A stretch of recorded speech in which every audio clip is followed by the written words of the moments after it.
Hello again, everyone. Melth here again with the Green Earth campaign, kicking it off with one of my favorite missions of the game. Sea Fortress was great on normal mode, and we get to have that same fun over again with a totally new version of the same general great concept. They've remade the map, and I think it's really quite interesting that they did so. The dialogue is the same, which leads to one notable funny thing here, so bear with me as I skip through this identical stuff again. So they know we're coming. All air units. Yes, definitely nothing but air units. Very predictable.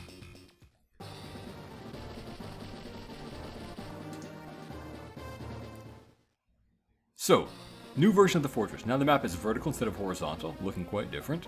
And Hawk has different defenses, but the same general concept holds. That we take up the mini cannons, and he has bunches of murderous anti-air defenses around them. So it's a very cool puzzle.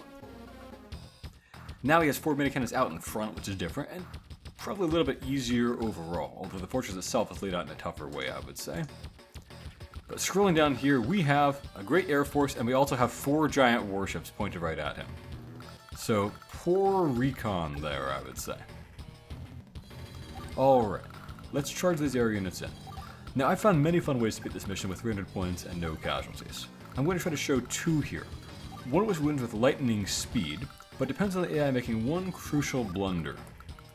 And one of which is pretty much guaranteed to work if you just think carefully, but wins about 1 turn slower. Alright, let's see. I'm going to station those fighters over there on the flanks rather than charging them straight ahead. That makes him more likely to get aggressive with his own fighters as far as I can tell, which is advantageous to me. And then these ones can't just charge straight ahead. I think what to do instead is put them onto this cruiser, maybe. Then the cruiser can charge forward and drop them like that, so they still get pretty good distance while staying just outside of enemy copter range. Not bad, right?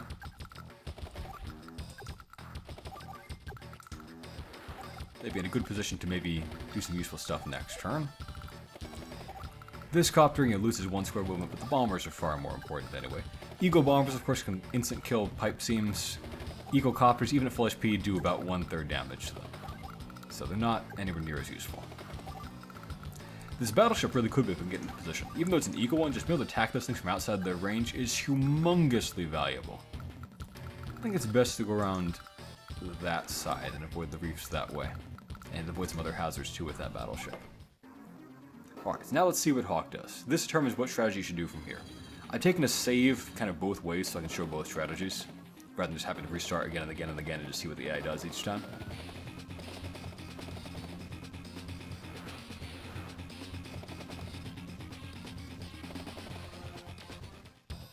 Okay, I think what I should do is attack like so. So I will kill off those fighters. And then, what I must do is avoid giving him his superpower or CO power. If he gets those, then he can just lay waste to me with that, and I won't let the instant kill anything ever again, and so it really makes it hard to win fast. But one other thing I have to do too is make sure that I have a bomber advance as fast as possible toward those mini cannons. So I will advance these bombers into that position. And then, if I was to kill 5 coppers, he would get his power, so we can't have that. Well, what can I do? I think this bomber... Well, you know what? I'm going to need to kill some of these copters anyway. I think I should get to work on that and at least clear the path. This copter that went over there is going to be a bit of a nuisance. I haven't seen that happen before. It'll be alright, but need to plan around it. A lot of hazards to plan around here. Let me actually make sure I know what's going to be walled and what's not before I start making any further moves. So, if I advance like that and like that, I can kind of just extend out a wall pretty far and protect myself from the copters that way. So that one is boxed in, and that one is boxed in. So now if I kill these ones don't really threaten much area anymore, you see? And And if I kill these ones off, then the bombers can charge straight ahead, and that'll be useful to me. So let me kill that one. And then I can charge... Yeah, that should be okay. And then I will likewise station myself in this reef here where I can't easily get damaged. This part doesn't make too big a difference. And that position should be okay, I think. And then I just need to make sure he can't really do any combat that's important on his turn. If he can't hit anything, he can't get any CO power buildup, and thus he's just kind of stuck. Do need to attack that copter, though, of course. And then I think I basically just want to leave that copter in a position where it can't fight anything important. So maybe put that battleship on the reef, maybe fly other copters forward in a position that can't be hit. Like so. And like so. And like so. He can attack the battleship. I think he can't actually damage it though with a 2 HP copter. He might be able to with a 3 HP copter. I need to at least bear the possibility in mind and make sure it doesn't happen. And that copter there complicates things a little tiny bit, but I think it's going to be alright. Station that guy on the reef so it takes less damage. That should decrease the chance of getting any CO power buildup out of this. Alright, let us see how this goes. You have to adapt a little bit, but this strategy should work if you do it right. So on his turn, he's just a tiny bit short of his CO power. But he just can't quite get any charge. Oh, he didn't dive that sub on the other side there. Curious. Usually he does that. And the other one's near the reef, of course. Well, on this run, I am close to my superpower. Let me charge this guy straight ahead and bomb that guy. Almost certain death. Charge ahead. And bomb. Failed on that one. That's okay, though. We don't need that kill to work. Now, is this a guaranteed kill? No.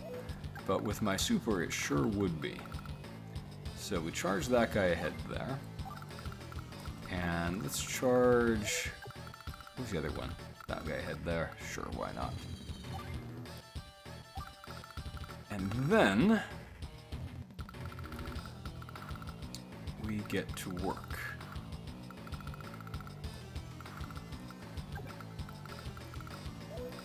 I could fly over and bomb that sub. That'd be pretty funny, wouldn't it? Do I need that guy for anything? I don't think so. Alright, let's bomb that sub. Boom! Instant death. How about that?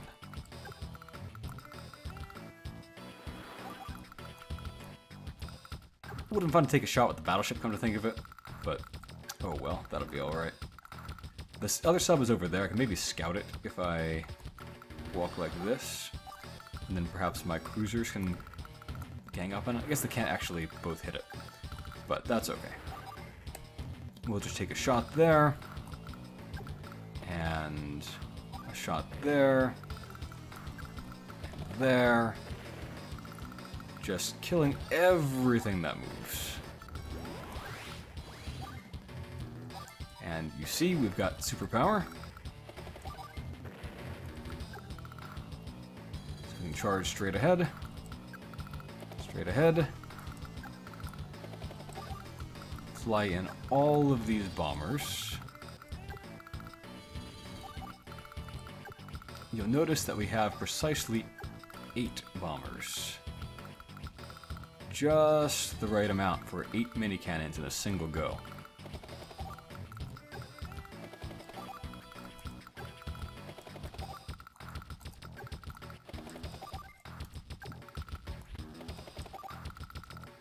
Alright, super away. Think of just how much charge Hawk is wasting during this turn. He was 1/2 star off, and we just pummeled him and sent his submarines and other things to the bottom of the ocean. Awful.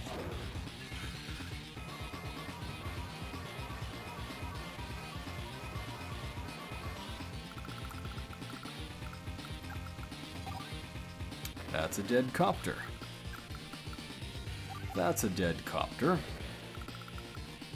I guess we found that sub, we can't actually finish it off, so that's alright. A little disappointing, but it's okay. So then we can fly right in through that breach, destroy that mini cannon, and destroy that mini cannon, and that one. These bombers are the key, the ones that had just advanced full speed return that can just barely reach this way. And that mini cannon. This strategy works guaranteed within 4 days depending on their formation, but you can see here I got a day 3 win with it, so not bad. Alright, so then I could have... Now, if I went to day 4, the battleships could come in and can do more damage that way and take out mini cannons themselves, but with things being optimal here, I don't actually need to do that, so I have to have the bombers finish them off. So, fine and good. Things went better than expected here, and I both showed that this is guaranteed to work if you do it this way, and also that you can win in 3 turns with it, or if you want to count on blind luck, I'll show you a certain formation enemy could take that just gives you a chance to box in a ton of them on day 1.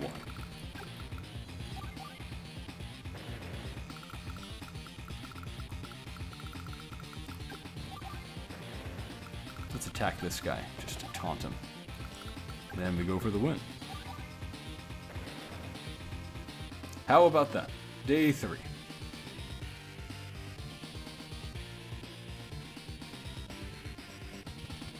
Pretty epic. Day 3, no casualties. And with this general approach, as I said, you don't need to counter the AI making a stupid blunder. They will almost certainly charge their fighters in if you put your fighters off on the sides like that instead of charging your own in. And you don't need to count on any other things going your way. There is an even more elegant approach that can work in 3 days that I'll show you momentarily, but that one does depend on the AI just conveniently boxing their troop ups for you. Darn right, can't lose, can't even lose a man here. Mission complete.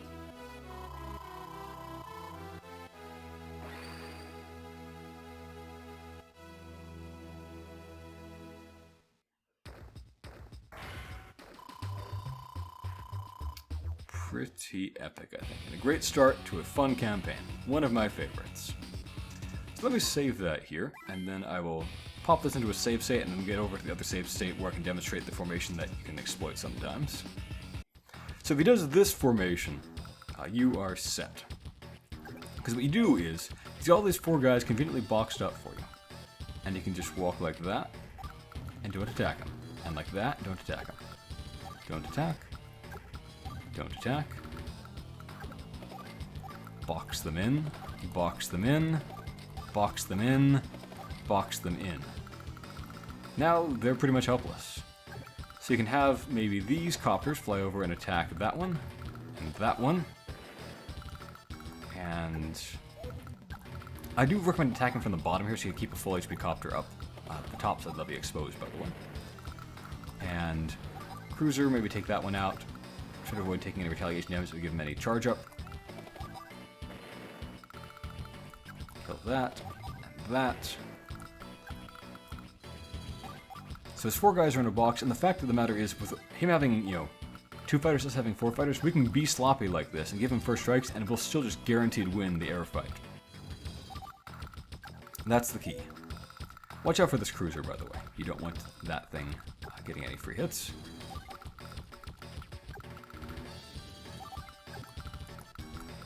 Like I said, I'd love to put my bomber over here and just block this guy, but I've got to go instead over here. So he can attack me, but he can't attack me very well. And that will be okay. And these battleships don't even matter. So he gets his first strikes, he has his fun, but now he's well past his superpower meter. More first strikes, first strikes, and what do you know? He's out of options and is guaranteed to be short of a superpower. And so from there, you're in position to just charge your fighters forward, take out his 2 copters that are in the way, charge your bombers forward, and just guaranteed win. So, guaranteed 3-turn win there if he does that tidy formation.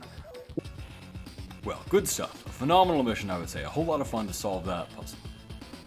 Thank you for watching, everyone, and a special thank you to my Patreon supporters. Illusory Thunder, Master Knight DH, Advance Warrior, Jackie, Gregory, William Wakefield, Kenny Boggs, Danny Hall, and Jeffrey Morse. Have a great day, everyone.